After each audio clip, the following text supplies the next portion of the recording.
நமோ பகவதே வாசுதேவாய.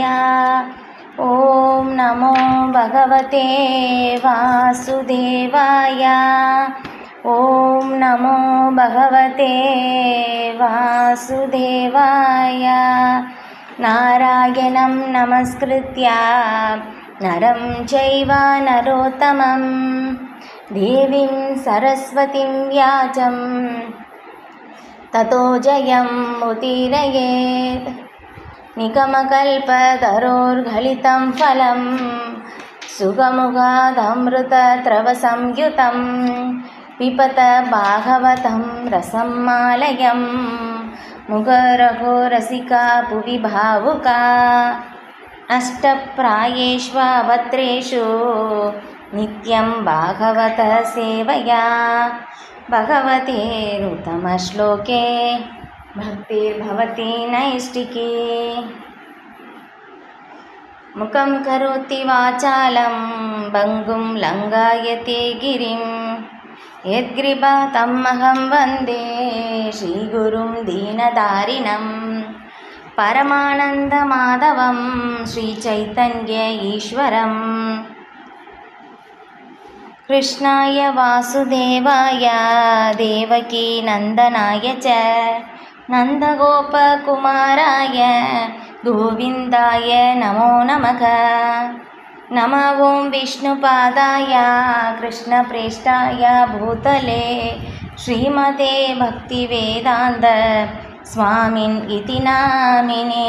नामस्ते सरस्वती देवे गौरवाणी प्रचारिणे निर्विशेष शून्यवादी पाश्चात्य देशधारिणे. जय श्री कृष्ण चैतन्य प्रभु नित्यानंद श्री अद्वैत गदाधर श्रीवासादि गौरभक्तवृंदा. हरे कृष्णा कृष्ण कृष्ण हरे हरे हरे राम राम राम हरे हरे. ஸ்ரீமத் பாகவதம் முதல் காண்டம் 3வது அத்தியாயம் 43வது ஸ்லோகம். கிருஷ்ணேஸ்வதாமோ பகதே धर्मज्ञानातिपिह सह कलौ नष्ट तृषां येस पुराणार्को அதுனோதிதக. மொழிபெயர்ப்பு. இந்த பாகவத புராணம் சூரியனை போல் பிரகாசமானதாகும். பகவான் ஸ்ரீ கிருஷ்ணர் மதம், அறிவு போன்றவைகளுடன் அவரது சொந்த வசிப்பிடத்திற்கு புறப்பட்ட உடனேயே இது உதயமாகி இருக்கிறது. கலியுகத்தில் அறியாமை என்னும் இருளினால் பார்வையை இழந்தவர்கள் இப்புராணத்திலிருந்து ஒளியை பெறலாம். பொருளுரை. பகவான் ஸ்ரீ கிருஷ்ணருக்கு அவரது நித்தியமான தாமம் அல்லது வசிப்பிடம் உள்ளது. அங்கு அவர் தமது நித்திய சகாக்களுடனும் உபகரணங்களுடனும் நித்தியமாக ஆனந்தத்தை அனுபவிக்கிறார். நித்தியமான அவரது வசிப்பிடம் அவரது அந்தரங்க சக்தியால் தோற்றுவிக்கப்பட்டதாகும். ஆனால் ஜட உலகமோ அவரது பகிரங்க புறசக்தியின் ஒரு தோற்றமாகும்.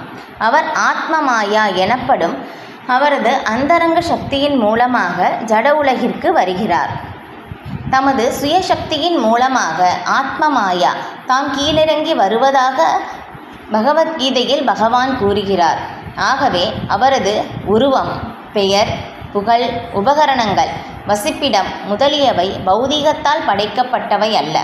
இழிவடைந்த ஆத்மாக்களை மீட்கவும் அவரால் நேரடியாக இயற்றப்பட்ட மத கோட்பாடுகளை நிலைநிறுத்துவதற்காகவுமே அவர் இவ்வுலகிற்கு வருகிறார். இறைவனை தவிர வேறு எவராலும் மத கொள்கைகளை ஸ்தாபிக்க முடியாது.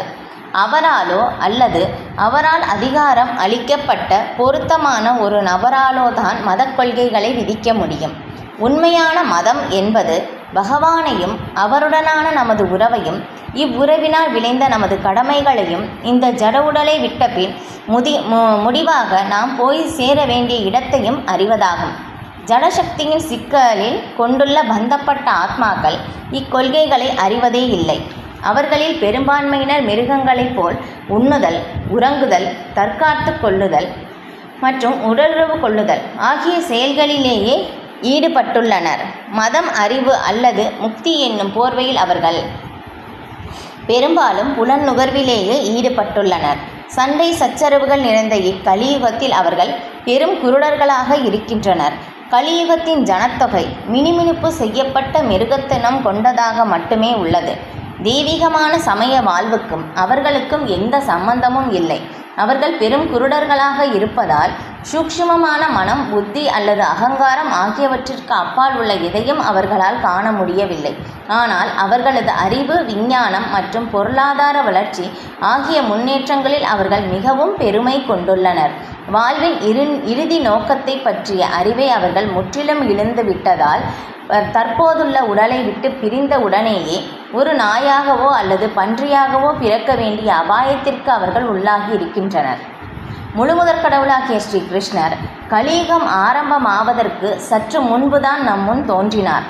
பிறகு கிட்டத்தட்ட கலியுகம் ஆரம்பமான உடனேயே நித்தியமான அவரது வசிப்பிடத்திற்கு அவர் திரும்பி சென்று விட்டார். அவர் இருக்கும்போது அவரது பல்வேறு செயல்களின் மூலமாக அனைத்தையும் அவர் வெளிப்படுத்தினார். முக்கியமாக அவர் பகவத்கீதையை அளித்து போலியான மத கொள்கைகளை அப்புறப்படுத்தினார்.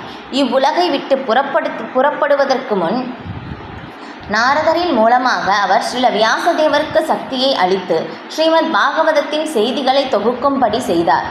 இவ்வாறாக பகவத்கீதையையும் ஸ்ரீமத் பாகவதத்தையும் குருடர்களாக இக்கலியுக மக்களுக்கு இரு கண்களாக அல்லது வழிகாட்டிகளாக உள்ளன. அதாவது இக்கலியுகத்தில் மக்கள் வாழ்வின் உண்மையான ஒளியை காண விரும்பினால் இவ்விரு நூல்களை மட்டுமே அவர்கள் அணுக வேண்டும். இதனால் அவர்களது வாழ்வின் லட்சியம் நிறைவேறும். பகவத்கீதை பாகவதத்தை கற்பதற்கு முன் பயில வேண்டிய ஆரம்ப கல்வியாகும். ஸ்ரீமத் பாகவதமே வாழ்வின் மிகச்சிறந்த நன்மையை அளிப்பதாகும். அது பாகவதத்தை நாம் பகவான் ஸ்ரீ கிருஷ்ணரின் நேரடியாக பிரதிநிதித்துவமாக ஏற்றுக்கொள்ள வேண்டும். ஸ்ரீமத் பாகவதத்தை காண முடிந்தவரால் பகவான் ஸ்ரீ கிருஷ்ணரையும் நேருக்கு நேராக காண முடியும். அவர்கள் எல்லா வகையிலும் ஒத்திருக்கின்றனர். ஓம் அஜ்ஞானாதிமிராந்தஸ்ய ஞானாஞ்சன சலாகயா சக்ஷுர் உன்மீலிதம் ஏன தஸ்மை ஸ்ரீ குரவே நமக. ஹரே கிருஷ்ணா. இந்த ஸ்லோகத்தில் பார்க்கும்போதும் இல்லையா, பகவத்கீதையில் பகவான் சொல்கிறாங்க 4வது அத்தியாயத்தில் யதா யதா ஹி தர்மஸ்ய கிளானிர் பவதிர் பாரத அபியுத்தானாம் அதர்மஸ்ய ததாத்மானம் சுஜாமியகம் அப்படின்னு சொல்லி இல்லையா. எப்போதெல்லாம் அதர்மம் ஆதிக்கம் செலுத்துகிறதோ, தர்மம் சீர்குலைந்து அதர்மம் ஆதிக்கம் செலுத்துகின்றதோ அப்பொழுதெல்லாம் நான் யுகந்தோறும் அவதரிக்கின்றேன் அப்படின்னு சொல்லிட்டு. இப்போ அடுத்த ஸ்லோகத்தில் பரித்ராணாய சாதுனா விநாசாய ச துஷ்கிருதாம் தர்ம சம்ஸ்தாபனார்த்தாய சம்பவாமி யுகே யுகே அப்படின்னு சொல்லி இல்லையா. பகவான் இங்கே வருகின்ற நோக்கம் என்ன அப்படின்னாக்கா 3 நோக்கத்திற்காக பகவான் இங்கே வருகின்றார் இந்த ஜட உலகிற்கு. என்ன நோக்கம்? 3 நோக்கம். பரித்ராணாய சாதுனா பக்தர்களை காப்பதற்காக, விநாசாய ச துஷ்கிருதாம் அசுரர்களை அழிப்பதற்காக, தர்ம சம்ஸ்தாபனார்த்தாய தர்மத்தை நிலைநாட்டுவதற்காக அப்படின்னு சொல்லி இந்த 3 நோக்கத்திற்காக பகவான் இப்பூவுலகில் அவதரிக்கிறார் இல்லையா. அப்போ தர்மத்தை பகவானால் மட்டுமே நிலைநாட்ட முடியும். வேறு யாராலையும் நிலைநாட்ட முடியாது. தர்மம் தூ சாக்ஷாத் பகவத் பிரணீதம். பகவான் என்ன சொல்கிறாங்களோ அதுதான் தர்மம் இல்லையா. மற்ற எல்லாமே தர்மம் சொல்ல முடியாது. அப்போ பகவான் சொல்வது தான் தர்மம். தர்மம் தூ சாக்ஷாத் பகவத் பிரணீதம். அப்போ தர்மத்தை பகவானால் மட்டுமே நிலைநாட்ட முடியும். வேறு யாராலும் நிலைநாட்ட முடியாது. அதுக்கப்புறம் பகவானால் யாருக்கு சக்தி அளிக்கப்பட்டு இருக்கின்றதோ அவரால் அதை நிலைநாட்ட முடியும். அது அவர்களால் மட்டுமே முடியுமே ஒழிய பகவானால் முடியும். இல்லைன்னா பகவானால் அதிகாரம் அளிக்கப்பட்ட ஒரு நபருக்கு மட்டுமே தர்மத்தை நிலைநாட்ட முடியும். வேறு யாராலையும் நிலைநாட்ட முடியாது. அப்போ இங்கே பகவான் வர்ற நோக்கம் தர்மத்தை நிலைநாட்ட அப்படின்னு சொல்லி நம்ம பகவத்கீதையிலிருந்து பார்க்குறோம். இது அப்போ இதில் பார்க்கும்போதும் அப்போ வந்து இதில் வேதங்களின் உருவமானவர்கள் கூட ஸ்ரீமத் பாகவதத்தில் வேறொரு இடத்திலும் வந்து அவங்க பிரார்த்தனை வந்து செய்கிறாங்க. இப்போ அவங்க பிரார்த்தனை செய்யும்போது எப்படி சொல்கிறாங்கன்னா, நீரே அனைத்து தர்மங்களுக்கு மூலாதாரம் என்று, இல்லையா? பகவான் எல்லாத்துக்கும் வந்து மூலம் வந்து யாருன்னா பகவான் தான். அதுக்கப்புறம் வந்து தர்மத்தின் இறுதி இலக்கு யார் அப்படின்னு சொல்லி பார்த்தாலும் பகவான் தான், இல்லையா? இப்போ வந்து நம்ம தர்மத்தின்படி ஸ்ரீமத் பாகவதத்தில் வந்து வேறொரு இடத்தில் வந்து சொல்லப்பட்டிருக்கு. எப்படின்னா, நம்ம வந்து தர்மத்தின்படி செயல்பட்டால் எந்த ஒரு சூழ்நிலை இருந்தாலும் வந்து நான் வந்து என்னுடைய தர்மத்தை வந்து நான் சரியாக கடைபிடிப்பேன் அப்படின்னு சொல்லி என்னுடைய தர்மத்தின்படி நாம் வந்து செயல்படும் போது ஒரு இக்கட்டான ஒரு சூழ்நிலை நமக்கு ஏற்படும் போது அந்த தர்மமே வந்து நம்மை பாதுகாக்கும், இல்லையா? நம்ம அந்த பழைய படத்துலலாம் வந்து பாட்டிலெல்லாம் கேட்டிருப்போம், இல்லையா? தர்மம் தலை காக்கும், தக்க சமயத்தில் உயிர் காக்கும் அப்படின்னு சொல்லி. அப்போ வந்து அந்த தர்மம் வந்து நம்மை பாதுகாக்கும், தர்மத்தின்படி நாம் செயல்படும் போது, இல்லையா? ஒரு இக்கட்டான ஒரு சூழ்நிலை, துன்பமயமான ஒரு சூழ்நிலையில் வந்து நாம் வந்து சிக்கிக்கொள்ளும் போது நம்ம தர்மத்தின்படி செயல்பட்டு இருந்தால் அந்த தர்மம் நம்மை வந்து அந்த ஒரு நிலையில் வந்து நம்மை காப்பாற்றும். இப்போ இதே வந்து பார்க்கும்போதும் பீஷ்மதேவர், இல்லையா? பீஷ்மதேவர் எல்லாருமே வந்து கேள்விப்பட்டிருப்பீங்க.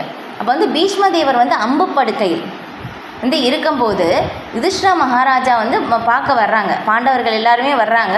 அப்போ வந்து இப்போ அதில் வந்து பாண்டவர்களில் மூத்தவர் வந்து யுதிஷ்டிர மகாராஜா வந்து அவர்களை பார்த்து வந்து பீஷ்மதேவர் வந்து சொல்கிறாங்க, நீங்கள் வந்து எவ்வளோ கஷ்டம் வந்து பட்டீங்க, அஹோ கஷ்டம் அஹோ கஷ்டம் அஹோ அநியாயம் அப்படின்னு சொல்லி வந்து பீஷ்மதேவர் வந்து யுதிஷ்டிர மகாராஜை வந்து பாண்டவர்களை பார்த்து வந்து சொல்கிறாங்க, உங்களுக்கு எவ்வளோ கஷ்டம் வந்து ஏற்பட்டது, இல்லையா?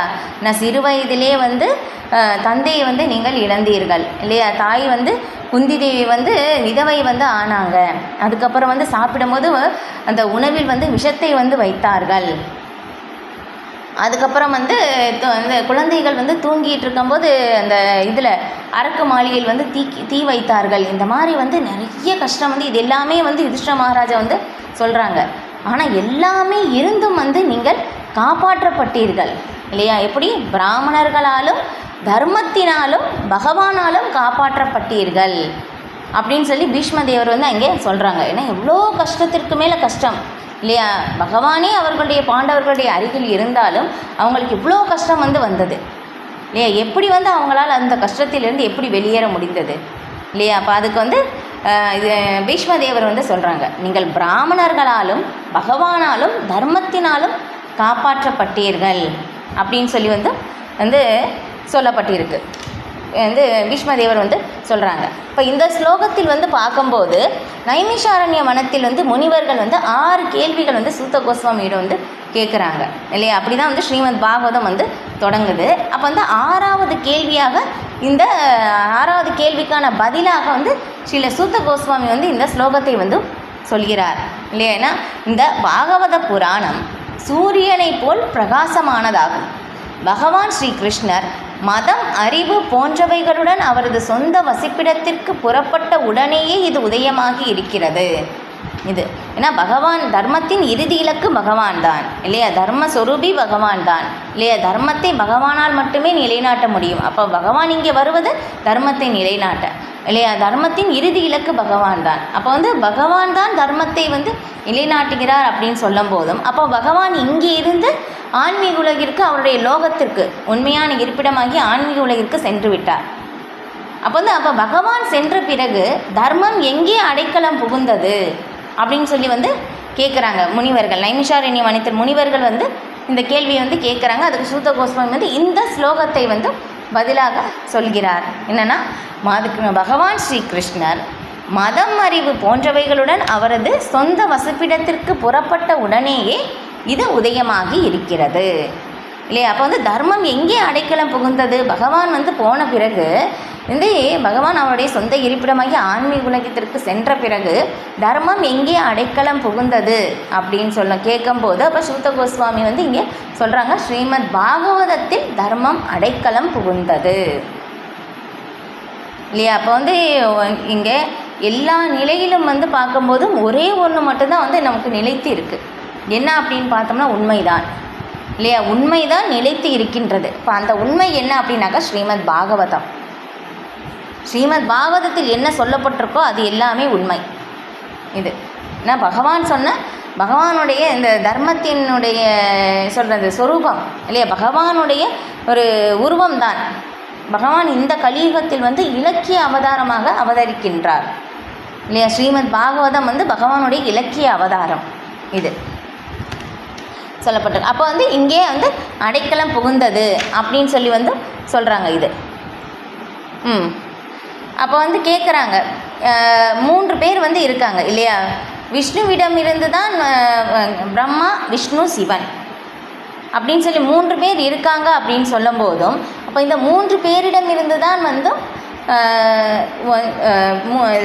விஷ்ணுவிடம் இருந்து மட்டும்தான் வந்து நாம் வந்து முடிவான நன்மையை வந்து பெற முடியும் அப்படின்னு சொல்லி வந்து சொல்லப்படுது. என்னென்னா இது 1.2 முதல் காண்டம் 2வது அத்தியாயம் 23வது ஸ்லோகத்திலும் வந்து இதற்கான பதிலும் வந்து அங்கேயும் வந்து சொல்லப்பட்டிருக்கு இல்லையா. படைத்தல், காத்தல், அழித்தல் இந்த 3 செயலுக்கு 3 தொழிலுக்கும் வந்து பிரம்மா விஷ்ணு சிவன் அப்படின்னு சொல்லி இருக்காங்க. ஆனால் அப்படி இருக்கும்போதும் வந்து விஷ்ணுவிடம் இருந்து தான் வந்து முடிவான நன்மையை வந்து நாம் அனைவரும் பெற முடியும் அப்படின்னு சொல்லி வந்து அங்கே அந்த ஸ்லோகத்திலும் இந்த ஸ்லோகத்திற்கான பதிலாக வந்து அங்கே சொல்லப்படுது. அப்போ வந்து விஷ்ணுவிடம் இருந்து தான் வந்து நான் வந்து முடிவான நன்மையை பெற முடியும், இறுதி இலக்கும் அவர்தான் அப்படின்னு சொல்லி வந்து இங்கே சொல்லப்பட்டிருக்கு இது. அப்போ வந்து நாம் எல்லாருமே வந்து பார்க்கும்போதும் அடுத்த லைனில் வந்து சொல்லப்பட்டிருக்கு, கலியுகத்தில் அறியாமை என்னும் இருளினால் பார்வையை இழந்தவர்கள் இப்புராணத்திலிருந்து ஒளியை பெறலாம் அப்படின்னு சொல்லி நம்ம வந்து எல்லாருமே வந்து இங்கே பார்க்கும்போதும் அறியாமையின் இருளில் தான் வந்து இருக்கின்றோம் இல்லையா. நம்ம வந்து அறியாமை இருளில் இங்கே இருக்கிறனால தான் நமக்கு சூரிய ஒளி தேவைப்படுது இல்லையா. ஆன்மீக உலகம் வந்து அப்படி கிடையாது இல்லையா, சுயப்பிரகாசம் உடையது. அங்கே வந்து சூரியன், சந்திரன், மின்சார ஒளி எதுவுமே அங்கே தேவையில்லை.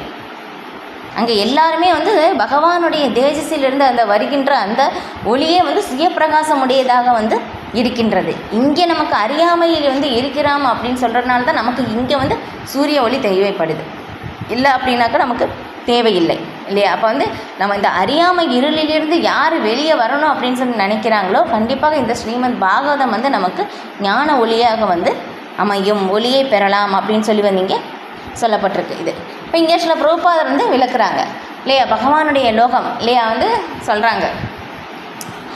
முனிவர்கள், நைமிஷாரண்ய முனிவர்கள் வந்து இங்கேருந்து பகவான் வந்து ஆன்மீக உலகத்திற்கு வந்து சென்று விட்டார் அப்படின்னு சொல்லி. அப்போ அந்த ஆன்மீக உலகம் எப்படிப்பட்டது அப்படின்னு சொல்லி இங்கே பிரபுபாதர் வந்து விளக்குறாங்க. பகவான் ஸ்ரீ கிருஷ்ணருக்கு அவரது நித்தியமான தாமம் அல்லது வசிப்பிடம் உள்ளது.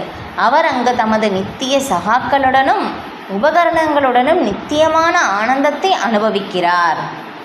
நித்தியமான அவரது வசிப்பிடம் அவரது அந்தரங்க சக்தியால் தோற்றுவிக்கப்பட்டது இல்லையா. ரொம்ப ரொம்ப முக்கியமானது. ஏன்னா இப்போ நாம் இருக்கிறது எல்லாமே வந்து பகிரங்க சக்தியால் வந்து தோற்றுவிக்கப்பட்டது. நாம் இருக்கின்ற இந்த ஜட உலகம், பௌதீக உலகம் வந்து தற்காலிகமானது, நிரந்தரமானது இல்லை இல்லையா. இது தற்காலிகமானது இல்லையா. பிரம்மாவனுடைய ஆயுட்காலம் முடியும் போது இந்த உலகம் அழிக்கப்படும். பிரம்மா வந்து ஒரு இரவு, அவருடைய ஒரு பகல் வந்து முடிந்து அவர் வந்து இரவு தூங்க போகும்போது இந்த உலகம் அழிக்கப்படும். இப்போ இந்த மாதிரி வந்து அழிக்கப்படும். இந்த மாதிரி வந்து 3 விதமான அழிவுகள் வந்து இருக்குது இந்த பௌதீக உலகத்திற்கு. ஆனால் பகவானுடைய லோகம் இந்த எல்லாமே பிரம்மலோகம் ஆரம்பித்து பாதாள லோகம் வரை இல்லையா, 14 உலகங்கள் இது எல்லாமே வந்து அழிக்கப்படும்.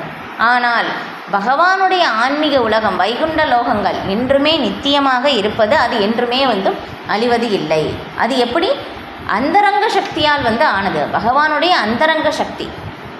இப்போ வந்து நாம் இங்கே வந்து இருப்பது வந்து பகிரங்க சக்தியால் வந்து ஆனது. இது தற்காலிகமானது. பகவானுடைய உலகம் வந்து அந்தரங்க சக்தியால் ஆனது. ஆனால் பகவான் இங்கே வரும்போது எப்படின்னா, பகவான் வந்து தம்முடைய அந்தரங்க சக்தியின் மூலமாக தான் இங்கே வருகின்றார். நம்மளை மாதிரி வந்து பகவான் வந்து பிறப்பு எடுப்பது இல்லை. பகவான் வந்து எப்படி வர்றாங்கன்னா, பகவான் தோன்றுகிறார் தான் அப்படின்னு சொல்கிறோமே ஒழிய பிறக்கிறார் அப்படின்னு சொல்லி வந்து நாம் சொல்வதில்லை இல்லையா. பகவானுக்கு ஆதியும் இல்லை, அந்தமும் இல்லை.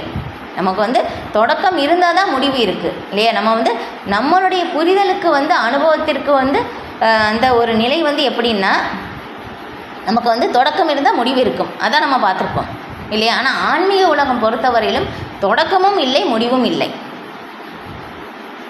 இல்லையா. நம்மளுடைய புரிதலுக்கு அப்பாற்பட்ட விஷயங்கள் இது எல்லாமே வந்தும் இது. அப்போ வந்து பகவான் வந்து எப்போவுமே நித்தியமாக வந்து ஆன்மீக உலகில் வந்து இருக்கின்றார். பகவான் இங்கே வரும்போதும் எப்படின்னா தம்முடைய அந்தரங்க சக்தியின் மூலமாகத்தான் இங்கே வருகின்றார். நித்தியமாக என்றுமே பகவான் இருக்கின்றார். அவருடைய சொந்த அந்தரங்க சக்தியின் மூலமாக சம்பவாமி ஆத்மமாயையா, அவருடைய சொந்த ஆன்மீக சக்தியின் மூலமாகத்தான் பகவான் இங்கே கீழிறங்கி வருகிறார். ஏன் பக்தர்களுக்கு வந்து கருணை காட்டுவதற்காக, வீழ்ந்த பந்தப்பட்ட ஆத்மாக்களை திரும்பி வந்து இங்கே இருந்து திரும்ப அவருடைய ஆன்மீக உலகிற்கு அழைத்து செல்வதற்காக இங்கே லீலைகள் செய்து நம்மை வந்து கவர்ந்து இழுப்பதற்காக இங்கே வருகின்றார்.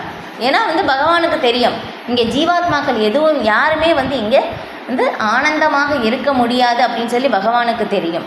ஏன்னா நம்ம வந்து பகவான் தான் நம்முடைய நித்திய உறவு.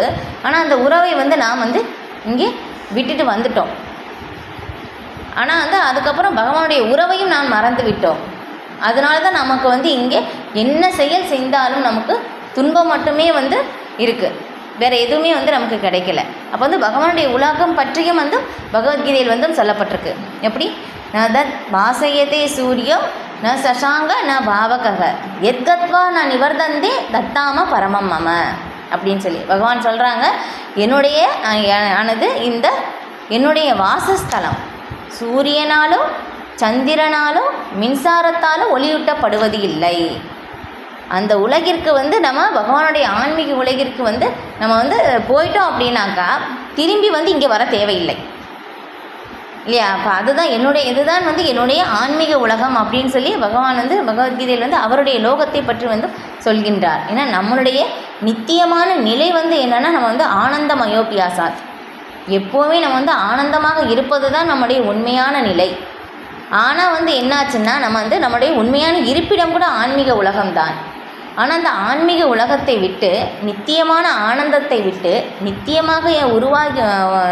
நித்தியமான உறவாகிய பகவானையும் விட்டுட்டு நாம் இங்கே வந்துட்டோம். இங்கே வந்து நான் இந்த உடல் அப்படின்னு சொல்லி பற்பல பிறவிகளாக வந்து இந்த ஒரு உணர்வை வந்து நாம் உருவாக்கியுள்ளோம். ஆனால் உண்மையிலே நாம் யார் அப்படின்னாக்கா ஜீவாத்மாக்கள்.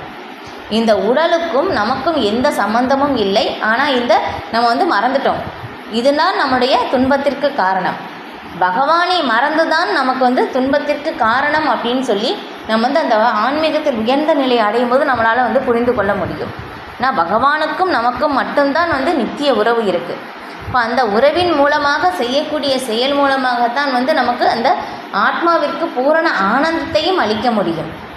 அதனால தான் இங்கே நம்ம வந்து எந்த ஒரு செயல் செய்தாலும் நமக்கு வந்து என்ன ஆகுது, திருப்தியும் ஏற்படுவது இல்லை, ஆனந்தமும் ஏற்படுவது இல்லை இல்லையா? யார் ஒருவர் வந்து பகவானுடைய பக்தி தொண்டு சேவை செய்கிறார்களோ அவர்களுக்கு வந்து செய்யும் போதே நேரடியான அந்த அனுபவம் இல்லையா? எளிமையாக பக்தி தொண்டு சேவை வந்து ஆரம்பமாவது பகவானுடைய நாமத்தை சொல்வதன் மூலமாக. ஹரே கிருஷ்ணா கிருஷ்ண கிருஷ்ணா ஹரே ஹரே, ஹரே ராமா ராம ராம ஹரே ஹரே அப்படின்னு சொல்லி பகவானுடைய நாமத்தை நம்ம வந்து எளிமையாக சொல்வதன் மூலமாக வந்து பகவானுடைய பக்தி தொண்டு சேவை வந்து நம்ம தொடங்குகிறோம். இந்த மாதிரி நம்ம சொல்லும்போது என்னாகும்னா வந்து நம்ம யார் சொல்கிறாங்களோ அவங்களுக்கு நேரடி அனுபவமே உடனடியாக வந்து அவங்களுக்கே நேரடியாக வந்து புரியும். இது எப்படி வந்து உதாரணம் சொல்லப்பட்டிருக்குன்னா ஸ்ரீமத் பாகவதத்தில் இப்போ வந்து ஒருத்தர் வந்து ரொம்ப பசிச்சிருக்காங்க இல்லையா? ரொம்ப அவங்களுக்கு பசிக்குது. அவங்க வந்து என்னாகும் வந்து நல்லா வந்து அவங்களுக்கு நல்ல ஒரு பெரிய விருந்து வந்து சாப்பிட்றாங்க. அவங்க உணவு சாப்பிட என்னாகும், அவங்களுக்கு வந்து வயிறு நிரம்புவது தெரியும் இல்லையா? வந்து ஃபுல்லாக வயிறு நிரம்பிடுச்சு அப்படின்னாக்கா எனக்கு போதும், எனக்கு திருப்தி அப்படின்னு சொல்லி எனக்கு இனி உணவு வேண்டாம் அப்படின்னு சொல்லிடுவாங்க. இப்போ அதே மாதிரி தான் யார் ஒருவர் வந்து பகவானுடைய பக்தி தொண்டு சேவை பகவானுடைய நாமத்தை வந்து சொல்கிறார்களோ அவர்கள் யார் சொல்கிறார்களோ அவர்களுக்கே வந்து நேரடியாக புரிந்து கொள்ள முடியும்.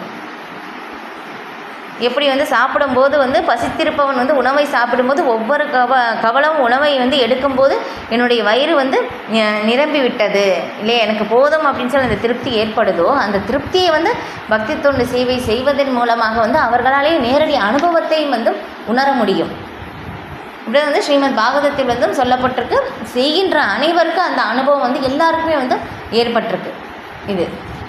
அதுக்கப்புறம் அப்போ இந்த பௌதீக உலகத்தில் இல்லை இந்த ஜட உலகத்தில் பகவான் வந்து வருகின்றார். எப்படி இப்போ பார்த்த மாதிரி சம்பவாமி ஆத்மமாயையா அவருடைய அந்தரங்க சக்தியின் மூலமாக பகவான் வந்து வருகின்றார். சம்பவாமி ஆத்ம மாயையா அப்படின்னு சொல்லி. இப்போ அதுக்கப்புறம் வந்து பகவான் மட்டும் வந்து ஆன்மீகம் வந்து கிடையாது. பகவானுடைய நாமம், பகவானுடைய புகழ், பகவானுடைய உபகரணங்கள், பகவானுடைய லீலைகள், பகவானுடைய வசிப்பிடம், பகவானை சார்ந்து என்னென்ன இருக்கோ எல்லாமே ஆன்மீகமயமானது தான். எல்லாமே ஆன்மீகமயமானது தான். அதான் பகவானுடைய நாமம் வந்து இங்கே பௌதிக உலகத்தில் இருக்கின்ற ஒளி அதிர்வு மாதிரி சாதாரண ஒரு ஒளி அதிர்வு கிடையாது. இது பௌதிக உலகத்தில் இல்லை. இந்த ஹரே கிருஷ்ணா அப்படின்னு சொல்கிறோம்னா பகவானுடைய நாமம் இது ஆன்மீக ஒளி அதிர்வு, பௌதிகமான ஒளி அதிர்வு வந்து கிடையாது இது இல்லை. இப்போ வந்து நீங்கள் சமீபத்தில் நடந்த அந்த விமான விபத்தில் வந்து அதற்குடைய இது வந்து பார்த்துருப்பீங்க இல்லையா? எத்தனை பேர் வந்து இறந்தாங்க. ஆனால் பாருங்கள், பகவத்கீதை புத்தகம் இல்லையா, ஒரு சாதாரண ஒரு பேப்பர் அப்படின்னு சொல்லி நம்ம வந்து நினைக்கலாம் இல்லையா? அது வந்து பாருங்கள் எரியவே இல்லை இல்லையா? ஏன்னா பகவான் சொன்ன பகவத்கீதை அப்படின்னு சொல்கிறோம்னா பகவான் சொன்ன ஒவ்வொரு வார்த்தை இல்லையா, அதில் சொல்லப்பட்டிருக்கு ஸ்ரீ பகவான் உவாச்ச. ஏன்னா பகவானுடைய வார்த்தையும் ஆன்மீகமயமானது, என்றும் அழிவது இல்லை இல்லையா? அப்போ அதுதான் பகவான் வந்து அதில் வந்து நமக்கு வந்து உணர்த்துறாங்க. என்ன சொல்லப்பட்டிருக்கு பகவத்கீதையில் 2வது அத்தியாயத்திலும், ஆத்மா எந்த பௌதிகமான ஆயுதத்தாலும் அழிக்கப்பட முடியாதது இல்லையா, நெருப்பால் வந்து எரிக்கப்பட முடியாதது, காற்றால் உலர்த்தப்பட முடியாதது, நீரால் அழிக்கப்பட முடியாதது அப்படின்னு சொல்லி வந்து சொல்லப்பட்டிருக்கு. அப்போ வந்து ஆத்மா என்றுமே நித்தியமானது. அப்போ பகவானும் நித்தியமானவர், பகவானுடன் சம்பந்தப்பட்ட அனைத்தும் நித்தியமானது. எந்த விதமான பௌதிகமான இதனாலும் வந்து பகவானை வந்து அழிக்க முடியாது, ஆத்மாவையே அழிக்க முடியாது அப்படின்னு சொல்லும்போது பகவான் எல்லாத்துக்கும் வந்து பரம ஆளுநர், பரம ஆத்மா இல்லையா? பகவானை வந்து எப்படி வந்து அழிக்க முடியும் இல்லையா? அப்போ அப்படி அழிக்க முடித்ததுன்னு அவர் பகவான் அப்படின்னு சொல்லி வந்து சொல்ல முடியாது. அப்போ பகவானுடைய வார்த்தை இல்லையா? அப்போ பகவத்கீதை அப்படின்னு சொல்லும் போது அப்போ பகவானுடைய வார்த்தை பகவானுக்கு ஒத்த தன்மை உடையது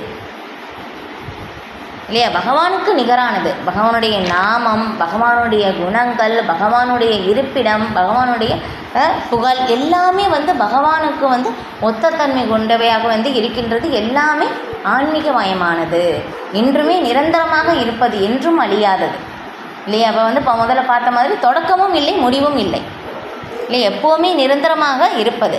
அப்போ வந்து அந்த பகவானிடம் வந்து நாம் வந்து தொடர்பு கொள்ளும்போது மட்டும்தான் வந்து நமக்கு பூரண ஆனந்தத்தை வந்து நாம் அனுபவிக்க முடியும் இல்லையா? அப்போ அந்த அன்பை பகவானுடன் எப்படி நாம் வளர்த்து கொள்வது, அதை பற்றி தான் ஸ்ரீமத் பாகவதம் வந்து நமக்கு கற்பிக்கின்றது இது இல்லையா? பகவத்கீதையிலும் அதை தான் வந்து நமக்கு கற்பிக்கின்றது. பகவான் வந்து சொல்கிறாங்க 4வது அத்தியாயத்தில், பரமனுடன் உறவு கொள்வதை பற்றியே அந்த பழம்பெரும் விஞ்ஞானத்தை நான் உனக்கு அளிக்கின்றேன் அப்படின்னு சொல்கிறாங்க இல்லையா? பகவானுக்கும் நமக்கும் இருக்கின்ற அந்த உறவு தான். இப்போ அந்த உறவை பற்றி தான் பகவத்கீதை வந்து நமக்கு விளக்குகின்றது. ஏன்னா பகவானுடைய உறவை நம்ம மறந்துட்டு வந்துட்டோம் இல்லையா? இப்போ அந்த உறவை வந்து நாம் வந்து தெரிந்து கொள்ளும் போது மட்டும்தான் நமக்கு ஆனந்தம் வந்து கிடைக்கும் இல்லையா? அப்போ அதுதான் வந்து ஒவ்வொரு பிறவியிலையும் வந்தும் இல்லையா 84 லட்சம் வகையான உயிரினங்களில் இல்லையா, ஒரு நாயாகவோ பூனையாகவோ தேவராகவோ மனிதராகவோ கீழ்நிலை உயிரினமாகவோ ஏதோ ஒரு மரமாகவோ செடியாகவோ இது எல்லாமே கடந்து தான் நாம் வந்து வந்திருக்கோம் இல்லையா? ஒவ்வொரு பிறவிலும் வந்து நாம் தேடிக்கொண்டு இருப்பது யாரைனா பகவானை தான் நாம் தேடிக்கொண்டு இருக்கின்றோம். அப்போ வந்து நாம் வந்து அவரை வந்து நம்ம தேடிக்கொண்டு இருக்கின்றோம். இன்னும் வந்து நம்ம வந்து அவரை சந்திக்கவில்லை. யார் ஒருவர் அவரை வந்து சந்திக்கிறார்களோ கண்டிப்பாக நம்முடைய எல்லா துன்பத்திற்கும் வந்து நிவர்த்தி இல்லையா? தன்னிடம் வந்து சரணடைபவர்களுக்கு வந்து பகவான் வந்து அவருடைய துன்பத்தை வந்து அளிக்கின்றார். அதனால தான் பகவானுக்கு ஹரி அப்படின்னு சொல்லி வந்து பேர், ஹரி அப்படின்னு சொல்லி. இப்போ அதுதான் வந்து சொல்லப்படுது இது. அதுக்கப்புறம் அப்போ வந்து பகவான் வந்து இங்கே வர்றதன் நோக்கம் இப்போ பார்த்த மாதிரி மத கோட்பாடுகளை நிலைநாட்ட தான் இங்கே வருகின்றார். ஆனால் இப்போ வந்து பார்த்தோம்னா மதம் அப்படின்னு சொல்லி வந்து பேரில் வந்து என்ன சொல்லப்படுதுன்னா இந்த புலனின்பம் தான் வந்து முக்கியமான குறிக்கோளாக வந்து இருக்கின்றது இல்லையா? மதம்னா என்ன அப்படின்னாக்கா யார் வந்து கடவுளிடம் வந்து அன்பை வந்து கற்றுத்தருகிறார்களோ அதுதான் உண்மையான மதம் இல்லையா? இதை பற்றி வந்து இப்போ அந்த மத கோட்பாடு வந்து சீர்குலையும் போது அதை நிலைநாட்ட தான் பகவான் வந்து இங்கே வருகின்றார். இது அப்போ வந்து உண்மையான மதம்னா என்ன இல்லையா? வந்து சில பிரபுபாதர் வந்து இதுக்கு விளக்கம் வந்து கொடுக்கின்றார் இல்லையா? இப்போ வந்து நம்ம வந்து சொல்கிறோம், நான் வந்து ஹிந்து, நான் வந்து கிறிஸ்டியன் இல்லையா, நான் வந்து இஸ்லாம், இந்த மாதிரி நான் வந்து பௌத்த மதம், இந்த மாதிரி வந்து ஒவ்வொருத்தவங்க ஒவ்வொரு மதத்தை வந்து சொல்லிக்கிட்டே போகிறாங்க இல்லையா? அப்போ இந்த மதங்கள் எல்லாமே வந்து இருக்கும்போதும் இதுதான் உண்மையானதா அப்படின்னு கேட்டோம்னா இதுக்கு எல்லாமே வந்து ஒரு தொடக்க காலம் வந்து இருக்குது இல்லையா? இந்த மதம் எப்போ இருந்து தொடங்குனது, அந்த தொடக்க காலம் வந்து சொல்லுவாங்க இல்லையா? அப்போ பௌத்த மதம் எப்போ தொடங்கியது, இப்போ அதுக்கு வந்து ஒரு தொடக்கம் வந்து சொல்கிறாங்க. ஆனால் வந்து பாகவத தர்மத்தை பொறுத்த வரையிலும் இல்லையா, இப்போ இதை பற்றி வந்து பாகவத தர்மம் இது வந்து எப்படின்னா சனாதன தர்மம் அப்படின்னு சொல்லி, சனாதன அப்படின்னாக்கா என்னென்னா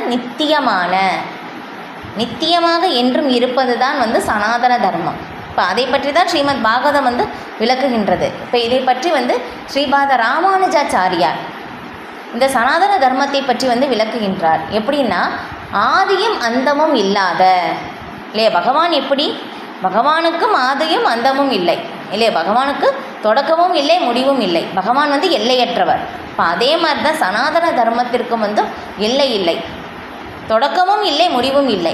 எப்போ தொடங்குனது அப்படின்னு சொல்லி வந்து சொல்ல முடியாது இல்லையா? தர்மம் இருக்குன்னா ஒரே ஒரு தர்மம் தான் சனாதன தர்மம், நித்தியமாக இருக்கக்கூடிய தர்மம். இந்த எப்போ தொடங்குனது அப்படின்னு சொல்லி வந்து அதற்குரிய தொடக்கமும் இல்லை முடிவும் இல்லை. இதுக்கு வந்து உதாரணத்தோடு வந்து விளக்கும்போது நல்லா புரியும். என்னென்னா இப்போ வந்து நெருப்பிலிருந்து அந்த வெப்பத்தை வந்து நம்மளால் பிரிக்க முடியாது இல்லையா? கண்டிப்பாக அது சேர்ந்து தான் இருக்கும். அதுக்கப்புறம் நீரிலிருந்து திரவத்தன்மையும் பிரிக்க முடியாது. இப்போ அதே மாதிரி தான் உயிர்வாழியினுடைய உண்மையான நிலை வந்து பகவானுக்கு சேவகம் செய்வது தான். அந்த ஒரு நிலையும் உயிர்வாழியிலிருந்து பிரிக்க முடியாது இல்லையா? இப்போ வந்து பார்த்தோம்னா ஒரு நபர் வந்து இந்துவாக இருப்பவர் முஸ்லீமாக மாறலாம் இல்லையா? முஸ்லீமாக இருப்பவர் வந்து ஒரு பௌத்த மதத்திற்கு வந்து மாறலாம், எப்படி வேணாலும் வந்து மாறலாம், அதை பற்றி கவலை இல்லை. ஆனால் வந்து நல்லா கவனித்து பாருங்களேன், எந்த ஒரு மதமாக இருந்தாலும் ஒரு நபர் வந்து இன்னொரு நபருக்கு சேவை செய்கிறார் இல்லையா? மதம் எப்படி வேணாலும் மாறலாம், எந்த பிரச்சனையும் இல்லை இல்லையா? உண்மையிலேயே வந்து இருப்பது என்னென்னா ஒரு ஜீவன் இன்னொரு ஜீவனுக்கு வந்து சேவை செய்கிறது இல்லையா? நம்ம வந்து நல்லா கவனித்து பார்த்தா தெரியும் இல்லையா? எங்கே போனாலும், எந்த இடத்துக்கு போனாலும், எந்த மொழி மாறினாலும், எந்த நாடு மாறினாலும், நிறம் மாறினாலும், எப்படி வேணாலும் போகலாம். என்ன ஆகுது, ஒரு நபர் இன்னொரு நபருக்கு சேவை செய்கிறார். எப்படி தானே நடக்குது நம்ம வந்து பார்க்கும்போது.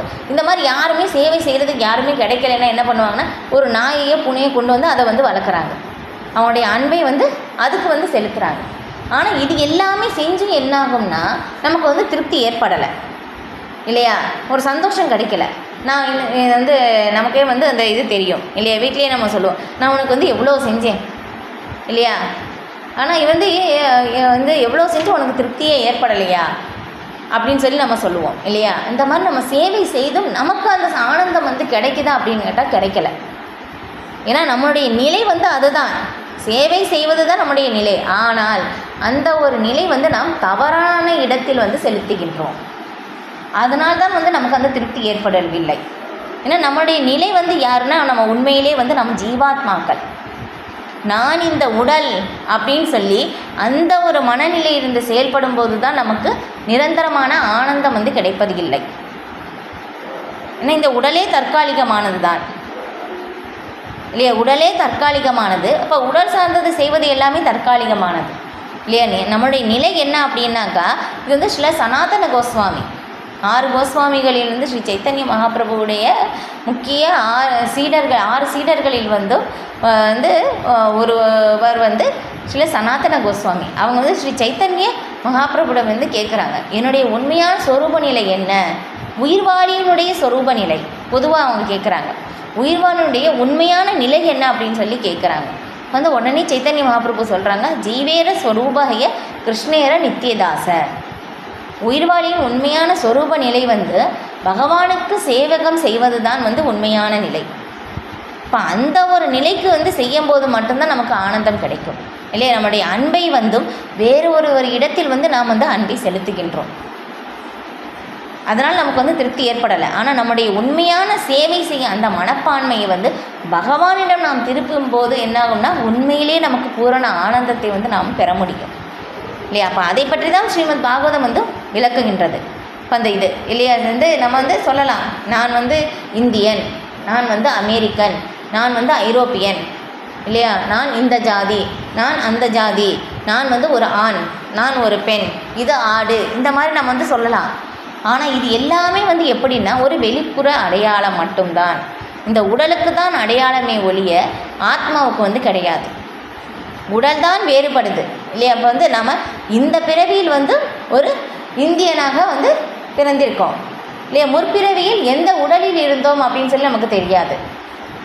அடுத்த பிறவியில் என்ன உடல் வந்து நமக்கு கிடைக்கும் அப்படின்னு சொல்லி வந்து தெரியாது. அப்போ நம்முடைய உண்மையான நிலை என்ன அப்படின்னு சொல்லி பார்க்கும்போதும் அப்போ வந்து நாம் வந்து உண்மையிலேயே வந்து உடல் அல்ல, ஜீவாத்மாக்கள். நம்முடைய உண்மையான நிலை வந்து பகவானுக்கு சேவகம் செய்வது தான் நம்முடைய உண்மையான சொரூப நிலை. ஏன்னா பகவானுக்கும் நமக்கும் தான் இந்த நித்திய உறவு இருக்குது. இப்போ அந்த நித்திய உறவு, நித்திய அன்பை வந்து நாம் மறந்துட்டோம். ஏன்னா ஒவ்வொரு உயிர்வாளிக்கும் வந்து பகவானுக்கும் நமக்கும் தனிப்பட்ட ஒரு உறவு இருக்குது. நமக்கும் இருக்குது, எனக்கும் இருக்குது, உங்களுக்கும் இருக்குது. அது என்னாச்சுன்னா அந்த உறவை வந்து நம்ம மறந்துட்டோம். அந்த உறவை வந்து திரும்ப வந்து நமக்கு எழுப்புறதுக்காகத்தான் இந்த ஸ்ரீமத் பாகவதம், பகவத்கீதை, இந்த புராணங்கள் வேதங்கள் எல்லாமே வந்து நமக்கு கொடுக்கப்பட்டிருக்கு.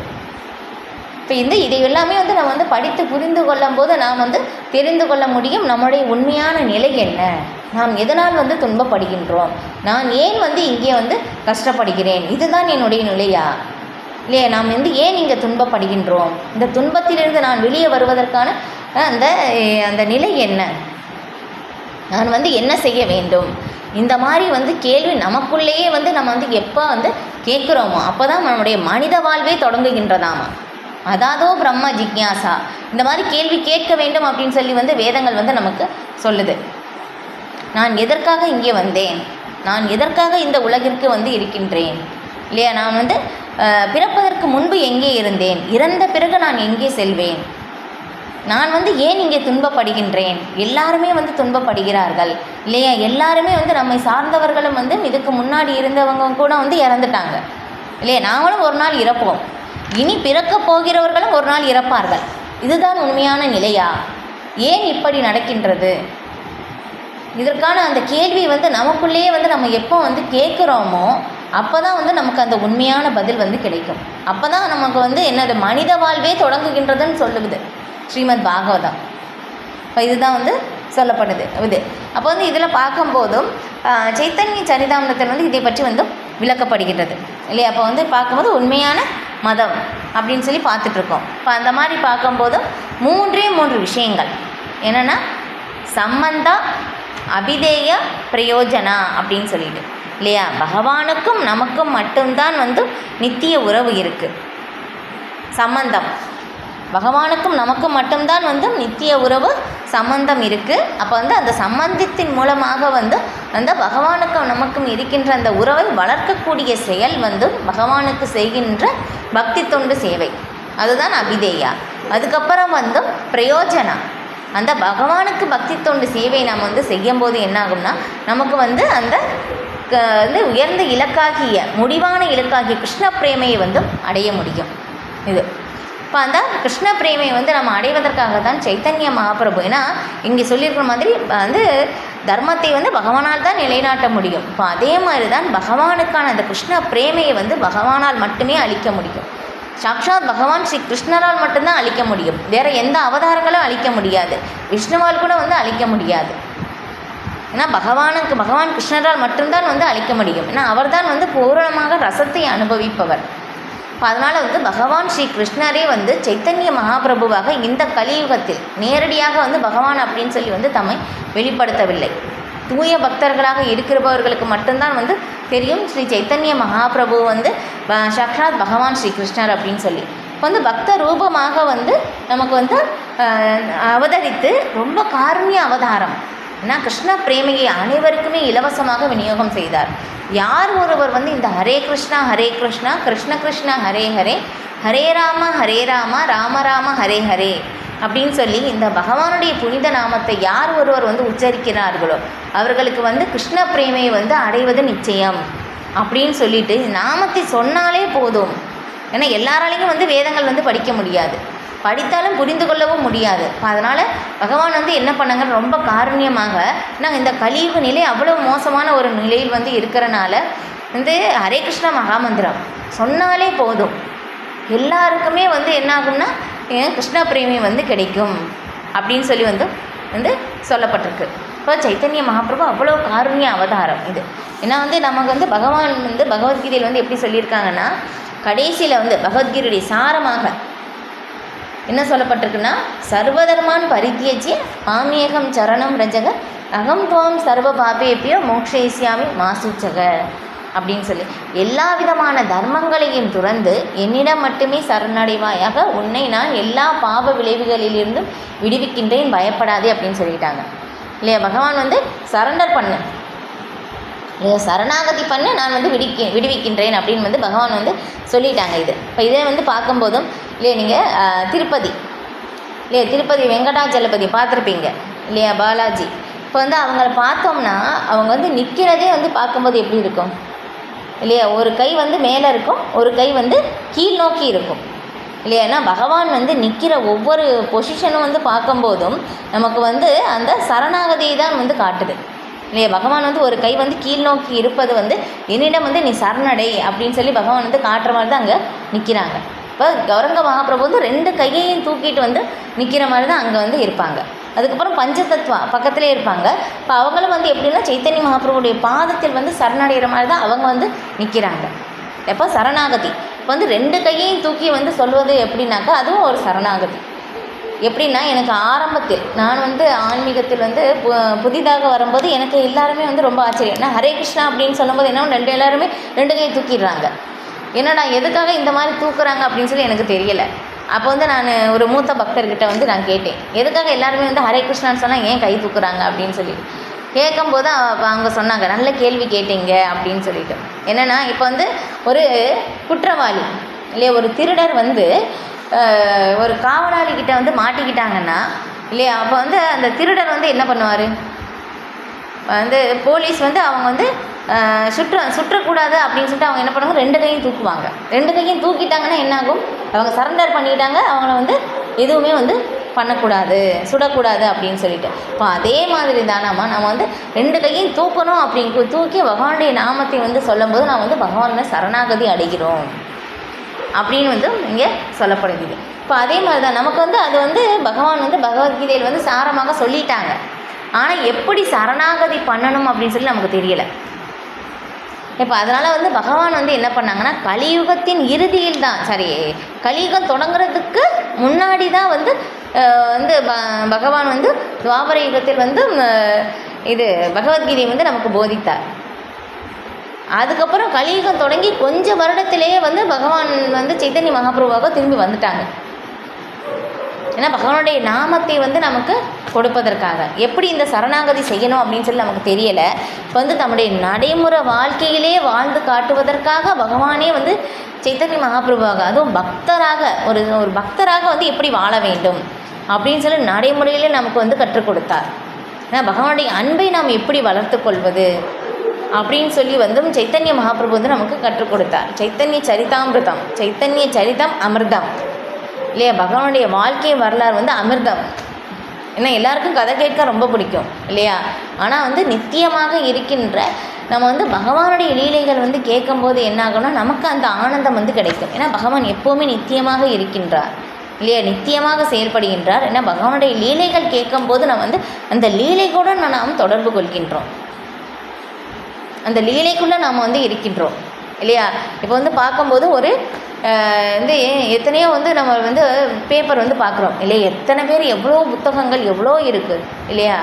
ஆனால் வந்து ஒரு புத்தகத்திற்கு ஒரு பேப்பர் அப்படின்னு சொல்லி பார்க்குறோம், அதுக்கு வந்து உயிரோட்டம் இருக்கா அப்படின்னு கேட்டோம்னா கண்டிப்பாக இருக்குது இல்லையா. பகவத்கீதை வந்து பார்க்கும்போது பாருங்கள், அப்போ அதில் வந்து எதுவுமே ஆகலை இல்லை, எரியவே இல்லை அப்படின்னு சொல்லி பார்க்கும்போது உயிரோட்டம் இருக்குது.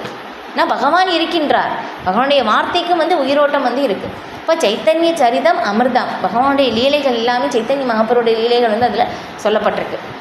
நானும் வந்து முதல் தடவை வந்து பார்க்கும்போது என்னடா சைத்தன்ய சரிதம் அமிர்தம் நான் கேட்குறேன், முதல் தடவை கேட்குறேன், என்னடா எப்படி வந்து இந்த மாதிரி வந்து இவங்க சொல்கிறாங்க, இந்த மாதிரி படித்தா எப்படி வந்து அமிர்தம் வந்து இருக்கும் அப்படின்னு சொல்லி எனக்கு ஒரு டவுட்டாக தான் இருந்தது, ஒரு சந்தேகமாக தான் இருந்தது. அதுக்கப்புறம் நான் படிக்கும்போது தான் தெரிஞ்சது கண்டிப்பாக உண்மையிலேயே அமிர்தம் தான் அப்படின்னு சொல்லிட்டு. ஏன்னா வந்து இப்போ வந்து ஒருத்தர் வந்து மாம்பழம் அப்படின்னு சொல்லி வந்து ஒருத்தர் வந்து அந்த மாம்பழத்தை பற்றி ரொம்ப அதிகமாக வந்து விமர்சனம் வந்து செய்கிறாங்க. ஏன்னா கேட்குறவங்க வந்து அந்த மாம்பழத்தை வந்து அவங்க பார்த்ததே இல்லை, சுவைச்சதே இல்லை. ஆனால் அதை பற்றி வந்து அவங்க ரொம்ப விரிவாக வந்து விளக்குறாங்க. மாம்பழம் இந்த மாதிரி இருக்கும், இந்த கலரில் இருக்கும், இந்த மாதிரி சுவை இருக்கும் அப்படின்னு சொல்லிட்டு வந்து விதவிதமாக வந்து அவங்க சொல்கிறாங்க. ஆனால் கேட்குறவங்களுக்கு என்னாகும், அதை பற்றி அவங்க பார்க்கவே இல்லை, சுவைக்கவே இல்லை இல்லையா. ஆனால் அதே வந்து அவங்க அந்த மாம்பழம் வந்து கொடுத்து அதை அவங்க சுவைக்கும் போது தான் வந்து தெரியும். இப்போ அதே மாதிரி தான் ஸ்ரீமத் பாகவதம் எப்படி கனிந்த பழம் அப்படின்னு சொல்லப்பட்டிருக்கு. ஏன்னா வேதங்களுடைய சாரம் வந்து ஸ்ரீமத் பாகவதம் இது.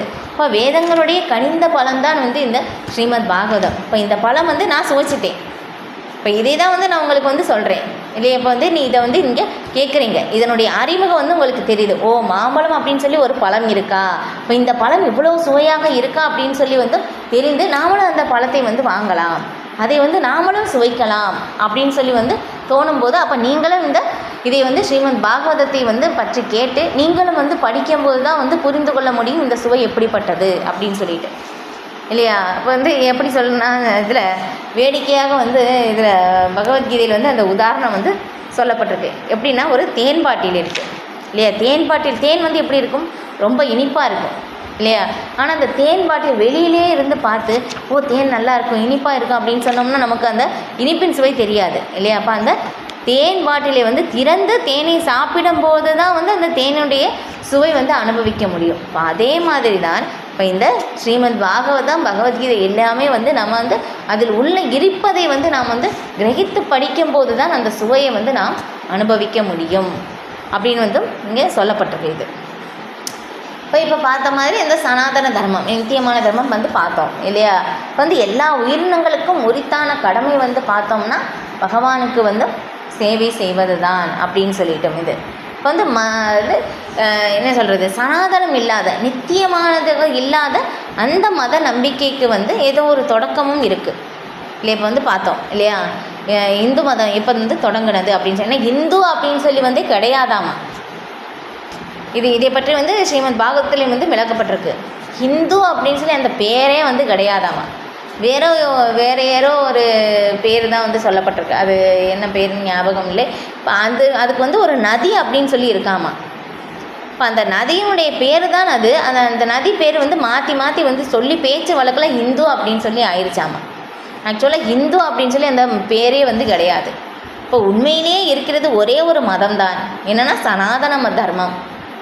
இதுதான் உண்மையான மதம். பகவானுக்கு சேவை செய்வது தான் வந்து உண்மையான மதமாக வந்து இருக்கின்றது இது. அதுக்கப்புறம்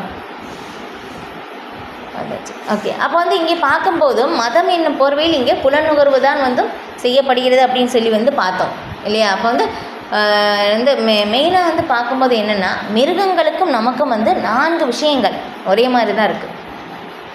என்ன அப்படின்னாக்கா, நித்திர, ஆகார, பய, மைத்துன. அந்த 4 விஷயங்கள் என்ன பார்க்கும்போது, உண்ணுதல், உறங்குதல், தற்காப்பு, உடலுறவு இல்லையா. அப்போ அதுவும் சாப்பிடுது, நாமளும் சாப்பிட்றோம் இல்லையா. அதுவும் தூங்குது, நாமளும் தூங்குகிறோம். அதுவும் தன்னை தற்காத்து கொள்ளுது, நாமளும் தற்காத்து கொள்கின்றோம். அதுக்கும் ஃபேமிலி இருக்குது, நமக்கும் ஃபேமிலி இருக்குது. இப்போ வந்து 4 விஷயமும் வந்து அதுக்கும் நமக்கும் ஒரே மாதிரி இருக்குது அப்படின்னாக்கா, அப்போ மனித வாழ்க்கை உயர்ந்தது அப்படின்னு சொல்கிறோம். எதற்காக அந்த சொல்கிறோம் அப்படின்னு சொல்லி பார்க்கும்போதும், இப்போ வந்து நாம் வந்து மனிதனாகிய மனித உடல் இல்லையா, ஆறாவது அறிவு கொடுக்கப்பட்டிருக்கு. இப்போ வந்து அதை வந்து நாம் பகவானிடம் அன்பை வந்து நாம் வளர்த்து கொள்ள முடியும், பகவானை பற்றி நாம் தெரிந்து கொள்ள முடியும், பகவானுடைய அன்பை வந்து நாம் வளர்த்து கொள்ள முடியும் இல்லையா. மற்ற உயிர்வாளிகளால் வந்து அது முடியாது இல்லையா. ஒரு நாயிடம் வந்து போய் நீ வந்து பார்த்தேன்னா நீ வந்து ஜீவாத்மா, நீ வந்து நாயினுடைய வந்து ஒரு உடலில் இருக்க அப்படின்னு சொல்லி இருந்தால் நாய்க்கு புரியுமா? நாய்க்கு வந்து ஒன்றே ஒன்று தான் செய்யும், குறைக்கும் இல்லையா. அப்போ அதெல்லாம் வந்து புரிந்து கொள்ள முடியாது. ஆனால் நம்மளால் புரிந்து கொள்ள முடியும் இல்லையா. அந்த டிராஃபிக் சிக்னல் இருக்குது அப்படின்னாக்கா, அப்போ அந்த சிக்னல் ரூல்ஸ் வந்து நமக்கு தான், அதுக்கு வந்து கிடையாது இல்லையா, மிருகங்களுக்கு வந்து கிடையாது. அப்போ இந்த சட்டத்திட்டங்கள் எல்லாமே வந்து நமக்காக வந்து கொடுக்கப்பட்டிருக்கு. அப்போ வந்து இந்த பகவானுடைய அன்பை வந்து நாம் வளர்த்து கொள்ள முடியும் இல்லையா. இப்போ அந்த ஒரு உயர்ந்த நிலைக்கு வந்து நாம் வந்திருக்கோம். ஏன்னா 84 லட்சம் வகையான உயிரினங்கள் வந்து இருக்குது இல்லையா. ஔவையார் சொன்ன மாதிரி அரிது மானிடரால் பிறத்தல் அரிது இல்லையா. வந்து எப்படி ஒரு நீர்வாழ் உயிரினங்களாகவும், நீர்வாழ் உயிரினங்கள் எடுக்கும்போது எவ்வளோ இருக்குது இல்லையா. அப்போ அதை எல்லாமே கடந்தும் ஒரு மரமாக, செடியாக, அதுக்கப்புறம் எத்தனையோ மிருகங்கள் வந்து பார்க்குறோம் இல்லை. இது எல்லாமே கடந்து தான் நாம் வந்து மனித பிறவிக்கே வந்திருக்கோம் மனித பிறவி பார்த்தோம்னா 4 லட்சம் வகையான வந்து இனங்கள் வந்து இருக்காங்க. மனிதர்கள்லேயே 4 லட்சம் வகை வந்து இருக்காங்க. இப்போ அதிலே வந்து பார்க்கும்போதும் நாகரிகமற்றவர்கள், நாகரிகமுடையவர்கள் அப்படின்னு சொல்லி வந்து இருக்காங்க. இப்போ அதையும் தாண்டி வந்து பிரம்மத்தை உணர்ந்தவர்கள், பகவானை உணர்ந்தவர்கள் பிராமணர்கள் அப்படின்னு சொல்லப்படுது. இப்போ அதையும் தாண்டி வந்து வைஷ்ணவர்கள் அப்படின்னு சொல்கிறாங்க. இப்போ இந்த மாதிரி வந்து ஒவ்வொரு படிநிலையிலும் வந்து இருக்குது.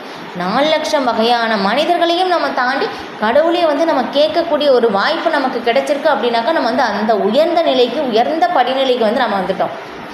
திரும்ப அங்கேருந்து நம்ம கீழே விழுந்துடக்கூடாது இல்லையப்பா. அதுக்காக தான் வந்து சொல்லப்படுது. அப்போ வந்து ஸ்ரீமத் பாகவதம் கேட்குறோம் அப்படின்னாக்கா வந்து நமக்கு வந்து ஒரு எளிமையான ஒரு செயல்லாம் வந்து கிடையாது இல்லையா. அப்போ வந்து இது வந்து மிக உயர்ந்த பாக்கியம் வந்து நமக்கு கிடைச்சிருக்கு. இதை வந்து நாம் வந்து பயன்படுத்தி கொள்ள வேண்டும். அப்போ பகவானுடைய அன்பை வந்து நாம் வந்து எப்படி வளர்த்து கொள்ள வேண்டும் அப்படின்னு சொல்லி வந்து நாம் தெரிந்து கொள்ள வேண்டும். அப்போ வந்து இதுக்கு வந்து சில பிரபுபாதர் வந்து எப்படி சொல்கிறாங்கன்னா, இப்போ வந்து நம்ம சொன்ன மாதிரி இல்லையா, நம்ம வந்து எதுக்காக இங்கே வந்தோம் அந்த கேள்வி வந்து கேட்கணும். இல்லை அப்படின்னாக்கா அந்த கேள்வி கேட்காத வரைக்கும் நம்ம வந்து எப்படின்னா நம்மளுடைய வாழ்வை வந்து எப்படி இருக்காமா, மிருக வாழ்க்கைக்கு சமமாக இருக்குது. அந்த பிரபுபாதர் வந்து எழுதுறேன்னா, கலியுகத்தின் ஜனத்துக்கும் எப்படி இருக்குது, மினுமினுப்பு செய்யப்பட்ட மிருகத்தனம் கொண்டதாக உள்ளது இல்லையா. உடல் வந்து மனித உடல் கிடச்சிருச்சு, ஆனால் உணர்வு எல்லாமே மிருக உணர்வாகத்தான் வந்து இருக்கின்றது இல்லையா. யாராவது ஏதாவது ஒன்று சொன்னால் என்னாகும், நமக்கு வந்து பயங்கரமான அந்த கோபம் வந்து வருது இல்லையா. சில நேரம் வந்து திட்டுறது எல்லாமே அந்த மிருகத்தினுடைய அந்த வார்த்தைகள் தான் இருக்கும், அந்த பெயர்கள் சொல்லி தான் வந்து திட்டுறாங்க இல்லையா. அப்போ அந்த ஒரு நிலையில் தான் வந்து நாம் இருக்கின்றோம் இல்லையா. அப்போ வந்து நம்ம அந்த நிலையிலிருந்து மனித உணர்வுக்கு வந்து நாம் வர வேண்டும், அந்த உணர்வை வந்து நாம் மாற்றிக்கொள்ள வேண்டும் அப்படின்னு சொல்லி வந்து சொல்லப்படுது. இது இப்போ வந்து இப்போ நம்ம இந்த மாதிரி ஒரு அறியாமை நிலையில் வந்து இருக்கிறனால என்ன ஆகுதாமா, உண்மையிலே நாம் வந்து பார்வையை இழந்தவர்கள். ஏன்னா ஆன்மீக பார்வை இல்லை நமக்கு. அதனால் வந்து என்ன ஆகும்னா, நம்ம வந்து வெளிப்படையாக இங்கே பார்க்கின்ற உடல் ரீதியாக வெளிப்படையாக நம்ம வந்து என்ன பார்க்குறோமோ அது மட்டும்தான் நம்மளால் பார்க்க முடியுது. அதை தாண்டி நம்மளால் எதுவுமே பார்க்க முடியலை. ஏன்னா அறியாமல் இருளில் இருக்கின்றோம். ஆன்மீக பார்வை இல்லாததுனால உண்மையானது என்ன, பூரண உண்மை பகவான் தான், அதை வந்து நம்மளால் வந்து பார்க்க முடியவில்லை. இது விஞ்ஞான முன்னேற்றம் எல்லாமே வந்து நடக்குது இல்லையா, பௌதிக முன்னேற்றம் எல்லாமே வந்து நடக்குது. இதன் மூலமாக வந்து நாம் பெருமை கொள்கின்றோம் இல்லையா. ஆனால் வந்து என்ன ஆகும்னா, வாழ்வின் இறுதி நோக்கம் வந்து அவங்க அறியவில்லை.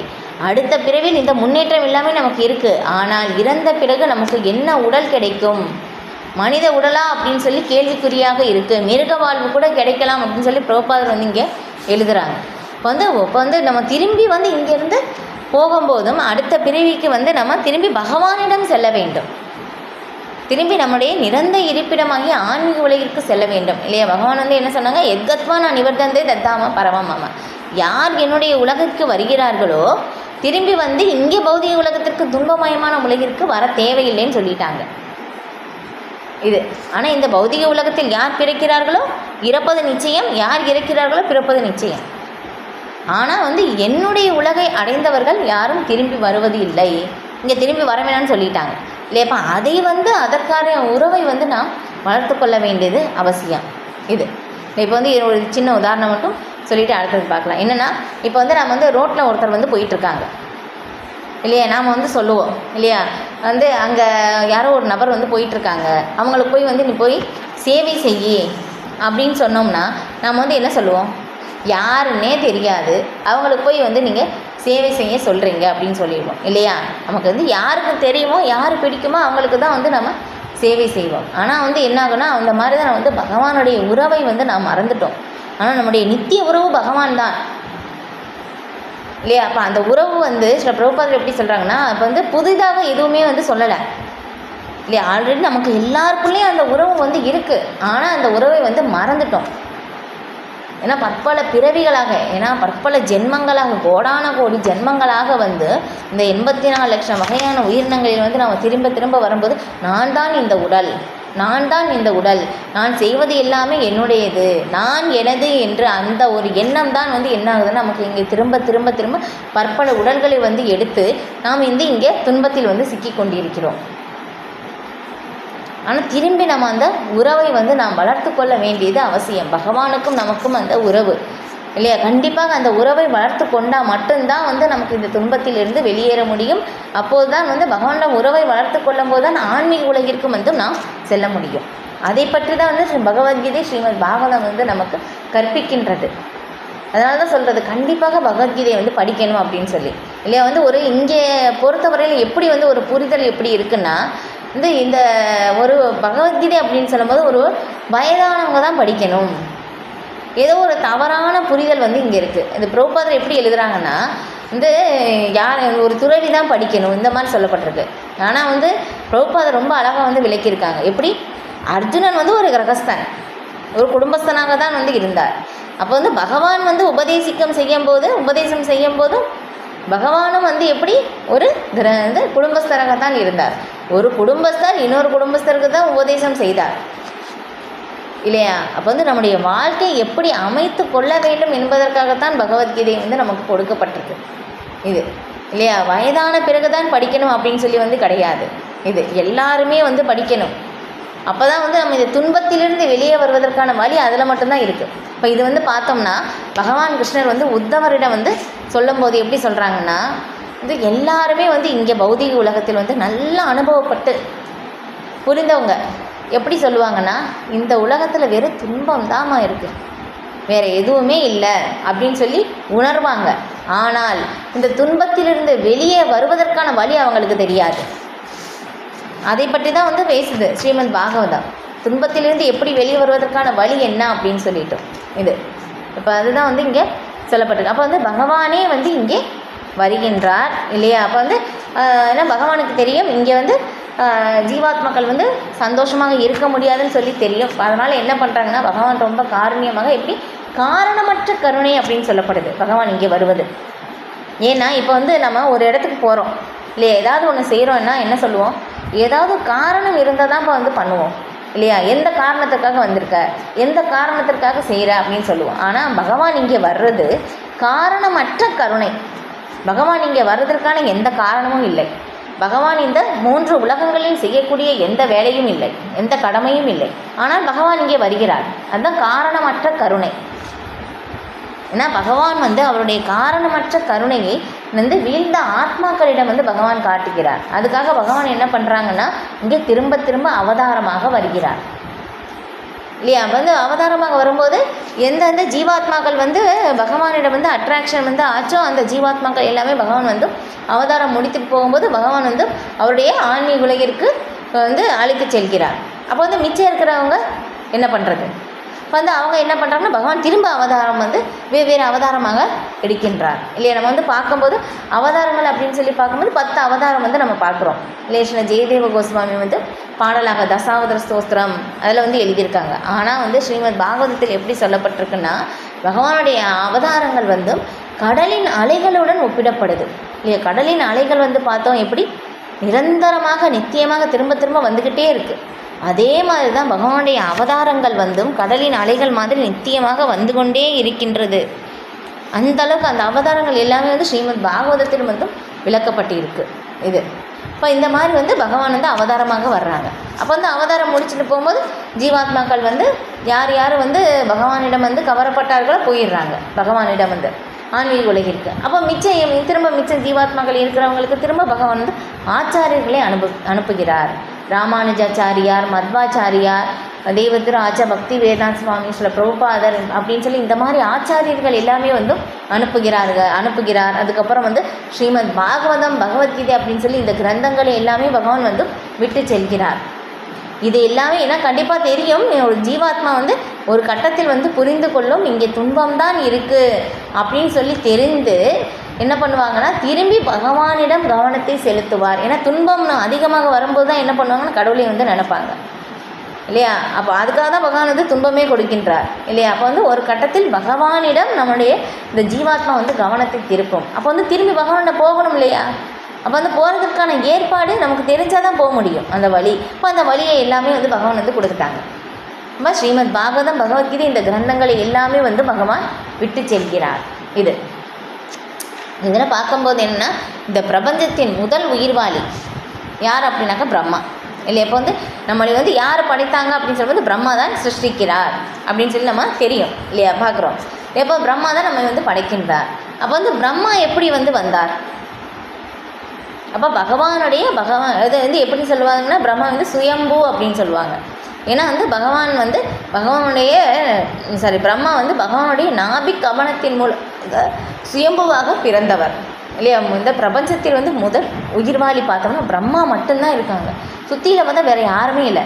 பாருங்களேன், நம்ம வந்து ஒரு ஏரியாவிலே பார்த்தோம்னா யாருமே இல்லை, நாம் மட்டுமே இருக்கோம். சுற்றியில் பார்த்தா எதுவுமே இல்லை, யாருமே போகலை, ஒரு நாய் போகலை, எதுவுமே போகலை, யாரையுமே பார்க்க முடியலை, எந்த வீடும் இல்லை இல்லையா. நமக்கு வந்து எப்படி இருக்கும்? நமக்கே ரொம்ப ஒரு மாதிரியாக இருக்கும். ஆனால் வந்து பார்த்தோம்னா இந்த பிரபஞ்சத்தில் முதல் உயிர்வாளி பிரம்மா மட்டும்தான் இருக்காங்க. சுற்றியில் பார்க்கும்போது வெறும் இருட்டாக இருக்குது. எப்படி இருக்கும்? பயமாக இருக்கும் இல்லையா. ஆனால் வந்து பிரம்மா வந்து அந்த பகவானுடைய நாபி கமலத்திலிருந்து தாமரையின் மேலே பகவான் வந்து பிரம்மா வந்து அமர்ந்திருக்கிறார். அவர் வந்து சுற்றியில் வந்து பார்க்கும்போது 4 தலை வந்து வருது. இப்போ இந்த பிரபஞ்சத்தில் இப்போ நாம் இருக்கின்ற பிரபஞ்சத்தில் இருப்பது தான் வந்து குட்டி பிரம்மா. மற்ற வேறு ஒரு பிரபஞ்சத்திற்கும் ஒவ்வொரு பிரம்மா இருக்காங்க. அந்த பிரபஞ்சத்திற்கு தகுந்த மாதிரி பிரம்மாவுக்கு வந்து 1000 தலை, 10,000 தலை, லட்சம் தலை, கோடி தலை நம்மளால் புரிந்து கொள்ளவே முடியாது இல்லையா. இது எல்லாமே நம்மளுடைய பௌதீக அறிவிற்கு அப்பாற்பட்டது இல்லையா. ஒவ்வொரு பிரபஞ்சத்திற்கும் ஒவ்வொரு பிரம்மா இருக்காங்க. அப்போ எல்லா பிரம்மாக்களுக்கும் ஆளுநர் வந்து பகவான் இல்லைப்பா. அந்த பிரம்மா வந்து பார்க்குறாங்க, நான் வந்து எங்கே இருக்கேன், நான் வந்து இங்கே என்ன இருக்கேன், நான் யார், நான் வந்து இப்போ என்ன செய்யணும், ஐயோ என்ன வந்து எதுவுமே தெரியலையே இல்லையா. அந்த ஒரு நிலை பாருங்கள், எவ்வளோ ஒரு மோசமான நிலை. அப்போ வந்து பிரம்மா வந்து யோசிக்கிறாங்க, தெரியவே இல்லையே, சுற்றியில் பார்த்தா எல்லா பக்கமும் வந்து இருட்டாக இருக்குது. அந்த தாமரை பூவில் வந்து உட்காந்துருக்காங்க, அவங்களுக்கு என்னன்னே தெரியலை. அப்போ வந்து சரி நம்ம எந்த வழியாக வந்து வந்தோமோ போய் பார்க்கலாம் அப்படின்னு சொல்லி அந்த தாமரை தண்டு வழியாக வந்து இறங்கி போய் பார்க்குறாங்க. இப்போ வந்து அங்கே பகவான் விஷ்ணு பார்க்கடலில் வந்து படுத்திருக்கிறார், ஆனால் அவருடைய கண்களுக்கு தெரியலை. அப்போ வந்து அவங்க என்ன ஆகுதுன்னா எதுவுமே தெரிஞ்சு அவங்க திரும்பி நம்ம இடத்துக்கே வந்து உட்காந்துடலான்னு சொல்லி அவங்க ஏறி வரும்போது தாப்பா அப்படின்னு சொல்லி 2 வார்த்தை வந்து கேட்குது பிரம்மாவுக்கு. நான் தவம் பண்ணணும் அப்படின்னு சொல்லி அவங்க வந்து பற்பல கோடி வருடங்கள் தவம் செய்த பிறகு தான் வந்து அவங்க பகவானையே வந்து பார்க்குறாங்க. அதுக்கப்புறம் தான் வந்து பகவானை வந்து அவங்களால் அவருடைய கண்களாலே வந்து பார்க்க முடியுது. ஏன்னா பௌதீக களங்கத்தின் மூலமாக பகவானை வந்து நம்ம பார்க்க முடியாது. ஏன்னா பகவான் எப்படின்னா பவித்ரம் பரமம் பகவான். வந்து இதில் விஸ்வரூபம் வந்து பார்த்த பிறகு அர்ஜுனன் வந்து பகவானை வந்து சொல்கிறார், நீங்கள் வந்து எல்லா தூய்மையானவற்றிலும் தூய்மையானவர் அப்படின்னு சொல்லி. அப்போ வந்து பகவான் வந்து அவ்வளவு தூய்மையானவராக இருக்கின்றார். நம்முடைய பௌதீக களங்கத்தின் மூலமாக பகவானை வந்து நாம் அணுக முடியாது. அந்தளவுக்கு பகவானை அணுகணும்னா நாமளும் அந்தளவுக்கு தூய்மை அடைய வேண்டும். இப்போ வந்து பாருங்களேன், பகவானுடைய நாபிகமனத்திலிருந்து தான் பிரம்மா பிறந்தாரும் வந்து பிரம்மாவால் பகவானை பார்க்க முடியலை இல்லையா. கோடான கோடி வருடங்கள் தவம் செய்த பிறகு தான் வந்து பிரம்மாவுக்கே வந்து பகவானையே வந்து பார்க்க முடிந்தது. அப்போ நாம் வந்து யார் இல்லையா. அப்போ வந்து பார்க்கும்போதும் அப்போ பிரம்மாவுடைய இருதயத்தில், ஏன்னா முதலில் வந்து பிரம்மா மட்டும்தான் இருக்காங்க, வேறு யாருமே இல்லை. அப்போ இந்த வேத ஞானம் வந்து எப்படி சொல்லப்படுது, யார் சொல்லிக் கொடுக்க முடியும்? இப்போ பகவானால் தான் வந்து சொல்ல முடியும் இல்லையா. ஸ்ரீமத் பாகவதத்தில் முதல் ஸ்லோகத்திலே வந்து சொல்லப்பட்டிருக்கு, பிரம்மா ஹிருதய ஆதிகவையே, ஆதியின் பிரம்மாவின் இருதயத்தில் வேத ஞானத்தை புகட்டியவரும் அவரே ஆவார் அப்படின்னு சொல்லிட்டு. அப்போ வந்து பிரம்மாவுடைய இருதயத்தில் வேத ஞானத்தை புகட்டியவர் பகவான் தான். அப்போ பிரம்மா நாரதருக்கு சொன்னார், நாரதர் வியாசதேவருக்கு, இப்போ வியாசர் சுகதேவ கோஸ்வாமி, இந்த மாதிரி சீட பரம்பரை மூலமாகத்தான் வேத ஞானம் இறங்கி வருகின்றது. இப்போ இந்த வேத ஞானத்தை வந்து நாம் புரிந்து கொள்ளும் போது மட்டும்தான் வந்து நாம் இந்த துன்பத்திலிருந்து விடுபட முடியும் இல்லை. இப்போ இந்த வேதங்கள் அப்படின்னு சொல்லி பார்க்கும்போது நம்மளால் புரிந்து கொள்ளவே முடியாது. இப்போ அதனால தான் சூத்த கோஸ்வாமியிடம் வந்து கேட்குறாங்க, வேதங்களில் சாரமாக இருப்பது மட்டும் வந்து சொல்லுங்கள். ஏன்னா இந்த கலியுகத்தில் எல்லாராலையும் வேதங்கள் படிக்கவும் முடியாது. அதுக்கப்புறம் 4 லட்சம் வகையான ஸ்லோகங்கள் வந்து இருக்குது. எல்லாமே எப்படி வந்து படிக்கிறது, எப்படி அதுக்கப்புறம் படித்து எப்படி வந்து புரிந்து கொள்வது இல்லையப்பா. அதனால் வந்து நீங்கள் வேதங்களுடைய சாரமாக இருப்பது மட்டும் வந்து சொல்லுங்கள் அப்படின்னு சொல்லி வந்து ஒரு கேள்வி 6 கேள்விகளில் இன்னொரு கேள்வி வந்து கேட்குறாங்க. இப்போ கேட்கும்போது அவங்க சொல்கிறாங்க, சவை பும்சாம் பரோ தர்மோ ஏதோ பக்திர் அதோக்ஷஜே அகைத்துகி அப்பிரதியாதா ஏத்மா சுப்ரஷீததி அப்படின்னு சொல்லிட்டு, சவை பும்சாம் பரோ தர்மம், மனித வர்க்கத்திற்கு வந்து உயர்ந்த தர்மமாக இருப்பது பரோதர்மம் என்ன அப்படின்னு சொல்லி பார்க்கும்போதும் அதோக்ஷஜராகிய பகவான் ஸ்ரீ கிருஷ்ணருக்கு எந்த உள்நோக்கமும் இல்லாமல் அகைத்துகி அப்பிரத்தியதா சேவை செய்யும் போது மட்டும்தான் ஏ ஆத்மா சுப்ரஷிததி, அப்போதுதான் ஆத்மா பூரண திருப்தியை அடையும். இதுதான் உயர்ந்த தர்மம் இல்லையா? தர்மம் அப்படின்னு சொல்லும்போது இதுதான் உயர்ந்த தர்மமாக இருக்கின்றது. இப்போ இந்த தர்மத்தை நிலைநாட்டத்தான் பகவான் வருகின்றார் இல்லையா? அப்போ இதுதான். அப்போ நம்ம இந்த அறியாமையின் இருளில் இருப்பதனால்தான் நமக்கு இது எல்லாமே நமக்கு தெரியவில்லை. அப்போ இந்த அறியாமை இருளிலிருந்து நம்ம வெளியே வரணும் அப்படின்னாக்கா கண்டிப்பாக நாம் ஸ்ரீமத் பாகவதத்திலிருந்து நம்ம அந்த ஒளியை நாம் பெற முடியும். இதே ஸ்ரீமத் பாகவதர் 2வது இதுலேயும் ஸ்லோகத்தில் சொல்லப்பட்டிருக்கு. வேற எந்த சாஸ்திரத்திற்கும் என்ன அவசியம் உள்ளதுன்னு அப்படின்னு சொல்லப்பட்டிருக்கு. ஏன்னா நம்ம ஒவ்வொரு இதுலேயும் பார்க்கும்போதும் எந்த புத்தகம் எடுத்து படித்தாலும் பார்த்தோம்னா ஒரு 10 விஷயங்கள் சொல்லப்பட்டிருக்கும். அப்போ அந்த 10 விஷயங்கள் முழுமையாக இருப்பது ஸ்ரீமத் பாகவதத்தில் மட்டும்தான். மற்ற எந்த ஒரு புத்தகத்திலேருந்து நீங்கள் பார்த்தாலும் 4-5 மட்டும்தான் இருக்கும். யார் ஒருவர் ஸ்ரீமத் பாகவதத்தை எடுத்து படிக்கிறார்களோ கண்டிப்பாக இறுதி இலக்காக்கிய பிரேமையை அதுதான் இலக்கு. இந்த 10 விஷயங்கள் பார்க்குறோம் இல்லையா? சர்க்க விஷர்க்க அப்படின்னு சொல்லி தொடங்கும். அது 2வது காண்டத்தில் விளக்கப்பட்டிருக்கு. கடைசியில் அடைக்கலம் இல்லை. இப்போ நம்ம பார்த்தோம்னா பிறக்கும்போது தாய் தந்தையினுடைய அடைக்கலத்தில் இருக்கின்றோம். வளர்ந்த பிறகு நம்முடைய அடைக்கலம் மாறுது. இப்போ இந்த மாதிரி அடைக்கலம் மாறி மாறி போகும்போது நம்மளுடைய இறுதி அடைக்கலம் யார்? பகவான் தான் இறுதி அடைக்கலம். இப்போ அந்த இறுதி அடைக்கலத்தை நாம் பெற வேண்டும். இப்போ யார் ஒருவர் ஸ்ரீமத் பாகவதத்தை எடுத்துக்கொள்கிறார்களோ பகவானிடம் இறுதி அடைக்கலம் அடைவது நிச்சயம். இப்போ அந்த ஒரு நோக்கத்திற்காக தான் ஸ்ரீமத் பாகவதம் பேசப்படுது. இது அப்போ இதை தவிர வேறு எந்த சாஸ்திரத்துக்கும் நமக்கு அவசியமே இல்லை அப்படின்னு சொல்லப்படுது. ஏன்னா ஸ்ரீல வியாசதேவருடைய முதிர்ந்த பருவத்தில் இது தொகுக்கப்பட்டது. வேதாந்திர சூத்திரத்தின் சாரம் ஸ்ரீமத் பாகவதம். நம்ம வேறு எந்த சாஸ்திரத்தையும் நம்ம அணுகவும் கூட தேவையில்லை. ஸ்ரீமத் பாகவதம் ஒன்று மட்டுமே நமக்கு போதுமானது. இது இல்லையா? பகவானுடைய இலக்கிய அவதாரமாக சொல்லப்பட்டிருக்கு. யார் ஒருவர் ஸ்ரத்தையுடன் நம்பிக்கையோட கவனத்தோடு யார் ஒருவர் படிக்கிறார்களோ ஒவ்வொரு பக்கத்திலும் பகவான் இருப்பதை நம்மளால் பார்க்க முடியும். இது ஏன்னா பகவான் பகவானுடைய இலக்கிய அவதாரம், பகவானுடைய சொரூபமே இந்த ஸ்ரீமத் பாகவதம் தான். ஹரே கிருஷ்ணா.